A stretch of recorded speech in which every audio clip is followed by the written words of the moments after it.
శ్రీ మహాగణాధిపతయే నమః. శ్రీ గురుభ్యో నమః.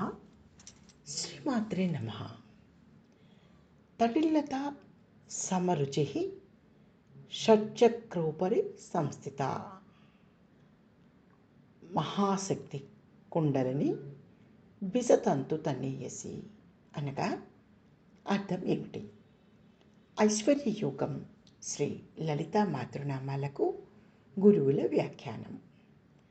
తటిల్లత అనగా మెరుపుతీగ.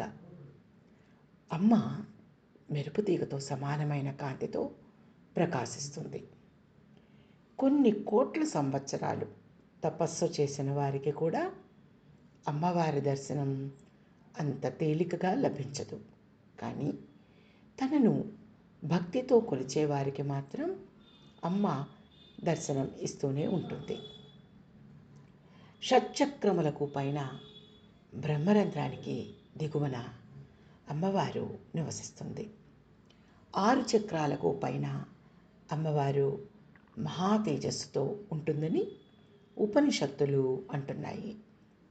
సహస్రార కమలంలో అమ్మ ఉంటేనే సంపూర్ణ అనుభూతిని, సంపూర్ణ రూపదర్శనాన్ని ఇస్తుందని, అలాంటి శక్తి స్వరూపమే షట్చక్రోపరి సంస్థిత అని శాస్త్రం చెబుతోంది.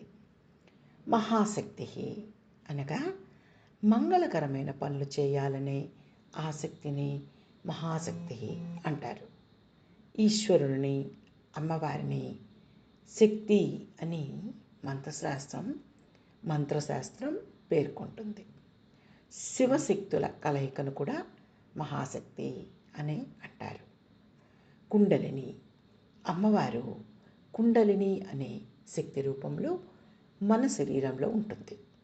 అమ్మవారు మూలాధార చక్రంలో గుండ్రంగా ఉండి 3.5 చుట్టలు చుట్టుకుని తోకను నోట ఖర్చు పెట్టుకుని పడుకొని మంచి గాఢంగా నిద్రపోతున్న పాములాగా ఉండే శక్తి స్వరూపిణి. బిసతంతు తనీయసి అనగా బిసతంతు అనగా తామర తూడులోని దారం. ఇది దారంలాగా చాలా సూక్ష్మంగా ఉంటుంది. అమ్మవారి శక్తి కుండలిని రూపంలో ఉంటుంది.